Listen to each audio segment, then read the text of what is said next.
রক্তদান রক্তদান। নমস্কার দর্শক বন্ধু, শুভ সকাল। মতে রক্ত দিও মু স্বাধীনতা দেবী, কিন্তু বর্তমান সুদ্ধা আমি ହିଁ ପରାଧୀନରେ ଅଛୁ। এই ପରାଧୀନର ଶିକାରରେ ଆଜି ଦେଖୁଛନ୍ତି ବ୍ଲଡ୍ ଡୋନେସନ୍ କ୍ୟାମ୍ପ ହେଇଛି ରାଇଜର୍ସ କ୍ଲବ୍ ପକ୍ଷରୁ। ମଇଦାସ ବଜାରର ରାଇଜର୍ସ କ୍ଲବର ଯୁବ ଗୋଷ୍ଠୀ ଆଜି ଆୟୋଜନ କରିଛନ୍ତି ରକ୍ତଦାନ ଶିବିର କାର୍ଯ୍ୟକ୍ରମ। ବର୍ତ୍ତମାନ ସୁଦ୍ଧା 15 ୟୁନିଟ୍ ରକ୍ତ ସଂଗୃହୀତ ହୋଇସାରିଛି ଏବଂ ଆମ କଟକର ଏସି ମେଡିକାଲ କଲେଜ ପରିସରରେ ଥିବା ରକ୍ତ ସଂଗ୍ରହ କେନ୍ଦ୍ରର ସମସ୍ତ ବରିଷ୍ଠ କର୍ମକର୍ତ୍ତାମାନେ ଏଠି ଉପସ୍ଥିତ ଅଛନ୍ତି। ବହୁତ ଲୋକ ରକ୍ତ ଦାନ କରିବାକୁ ଆସିଛନ୍ତି ବୁଝିବା ସେମାନଙ୍କ ଠାରୁ ଏବଂ ଏହି କ୍ଲବର ସଦସ୍ୟମାନଙ୍କ ଠାରୁ ଯେ ଏମାନଙ୍କର ଏହି ରକ୍ତଦାନ ଶିବିରର ଲକ୍ଷ୍ୟ କ'ଣ ରହିଛି ଏବଂ ରକ୍ତଦାତାମାନଙ୍କ ଠାରୁ ଯେ ରକ୍ତ ସେମାନେ କାହିଁକି ଦେବେ, କେଉଁ ଉଦ୍ଦେଶ୍ୟ ଦେବେ। ରକ୍ତ ଦିଅ ମୁଁ ସ୍ୱାଧୀନତା ଦେବି। ବର୍ତ୍ତମାନ ବି ଆମେ ପରାଧୀନ। ସ୍ୱାଧୀନ ନା ପରାଧୀନ, ରକ୍ତଦାତାଙ୍କ ଠାରୁ ବୁଝିବା ଏବଂ ଏହି ସଦସ୍ୟମାନଙ୍କ ଠାରୁ ବୁଝିବା କାହିଁକି ଆଉ କ'ଣ, ଏହି ପ୍ରଶ୍ନର ସମାଧାନ ଏଇମାନଙ୍କ ଠାରୁ ବୁଝି ଆମେ କରିବା। ଧନ୍ୟବାଦ। ନମସ୍କାର, ଆପଣଙ୍କ ପରିଚୟ? ମୋ ନାଁ ଚନ୍ଦନ କୁମାର ସେଠୀ। କ'ଣ କହିବେ ରକ୍ତଦାନ ଶିବିର କ'ଣ ନିହାତି ଏଇଟା ଗୋଟେ ମହାନ ଦାନ। ଆଉ ମୁଁ ବି ଦେଇସାରିଲିଣି 20-22 ଥର। ଯେତେବେଳେ ଯେଉଁଠି ବ୍ଲଡ଼ ଦେବାକୁ ପଡ଼େ ମୁଁ ଯାଏ ବ୍ଲଡ଼ ଦେବା ପାଇଁ। ଯାହାର ଯେକୌଣସି ଲୋକଙ୍କର ଦରକାର ହେଉ କି ଆମ ସାହିରେ କ୍ୟାମ୍ପ ଯେମିତି ଆମ କ୍ଲବ୍ ପିଲା କ୍ୟାମ୍ପ ପକାଇଛନ୍ତି, ମୁଁ ଆସି ମୋତେ ଯେମିତି ଖବର ଦେଲେ ମୁଁ ଡ୍ୟୁଟିରୁ ପଳେଇ ଆସିଛି ବ୍ଲଡ଼ ଦେବା ପାଇଁ। ନମସ୍କାର, ଆପଣ କଟକ ମହାନଗର ନିଗମ 13 ନମ୍ବର ୱାର୍ଡର ମାନନୀୟ କର୍ପୋରେଟର ଚନ୍ଦନ ତ୍ରିପାଠୀ ମହୋଦୟ, କ'ଣ କହିବେ ରକ୍ତଦାନ ଶିବିର କ'ଣ? ରକ୍ତଦାନ ଶିବିର ଉପରେ ତ କହିବା ପାଇଁ ଚାହେଁ ଯେ ରକ୍ତଦାନ ହେଉଛି ମହତଦାନ।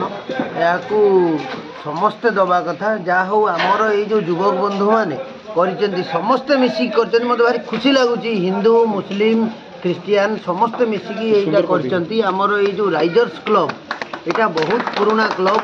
ତାକୁ ସମସ୍ତେ ମିଶିମାଶି କଲାରୁ ମୁଁ କର୍ପୋରେଟର ସାହେବ ନିଜକୁ ବହୁତ ଗର୍ବ ଅନୁଭବ କରୁଛି ଏବଂ ମୁଁ ଭାବୁଛି ଏମାନେ କରନ୍ତୁ। ଆଙ୍କର ଯାହା ଦରକାର ପଡ଼ିବ ଭବିଷ୍ୟତରେ ବି ମୁଁ ସାହାଯ୍ୟ କରିବି। ସମସ୍ତେ ମିଶିମାଶି କରନ୍ତୁ, ମିଶିମାଶି ଚଳନ୍ତୁ, ସମସ୍ତେ ଭଲରେ ରୁହନ୍ତୁ। ନମସ୍କାର, ଆପଣଙ୍କ ପରିଚୟ? सोनाली दास। ଆପଣ ଏଠି କାହିଁକି ଆସିଛନ୍ତି ରକ୍ତଦାନ ଶିବିର? रक्तदान महत्वदान शिविर आसि रक्त देवा ନେତାଜୀ ସୁଭାଷ ବୋଷ କହିଲେ ଯେ ମୋତେ ରକ୍ତ ଦିଅ ମୁଁ ସ୍ୱାଧୀନତା ଦେବି, କିନ୍ତୁ ଆପଣ ଭାବୁଛନ୍ତି ଆପଣ ସ୍ୱାଧୀନ ଅଛନ୍ତି ବୋଲି? ମୁଁ ସ୍ୱାଧୀନ ଅଛି, ପରାଧୀନ ନାହାନ୍ତି। ସେଇ ରକ୍ତ ଦେଉଛନ୍ତି ଆପଣ ସ୍ୱାଧୀନ ହେବା ପାଇଁ। ରକ୍ତ ଦେବେ ମୋତେ ଆଗରୁ କେତେଥର ଦେଇଛନ୍ତି ନା? ମ୍ୟାଡ଼ାମ ନମସ୍କାର, ଆପଣଙ୍କ ପରିଚୟ? ଆପଣ ଏଠି କାହିଁକି ଆସିଛନ୍ତି?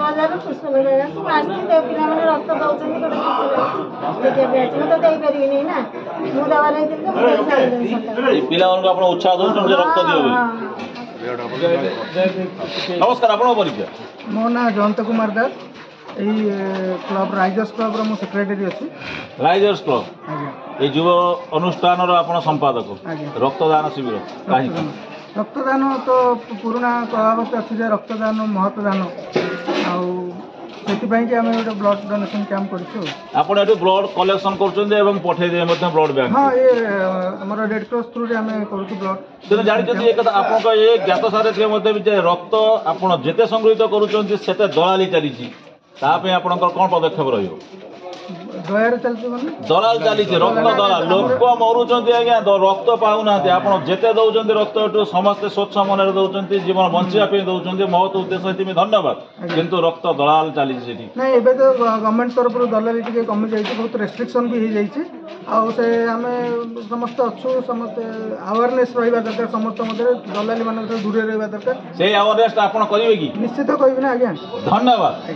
ମୋର ଗୋଟେ ଅଭିଜ୍ଞତା ଅଛି ଯେ ବ୍ଲଡ଼ଟା ଏତେ ଦରକାର ଯେ ଯେତେ ବିପଦ ବେଳେ ମାନେ ଲୋକଙ୍କର ଯେଉଁମାନେ ଆମ କଟକ ସହରରେ ନା ଆମେ ଅଛୁ ବୋଲି ଜାଣିବୁନି, ଯେଉଁମାନେ ବାହାରେ ଆସି ଟ୍ରିଟମେଣ୍ଟ ହେଉଛି ସେମାନେ ବାଇଆ ପାଗଳା ତାଙ୍କୁ ଏକ୍ସପ୍ଲୋଟେସନ୍ କରୁଛନ୍ତି କିଛି ଦଲା।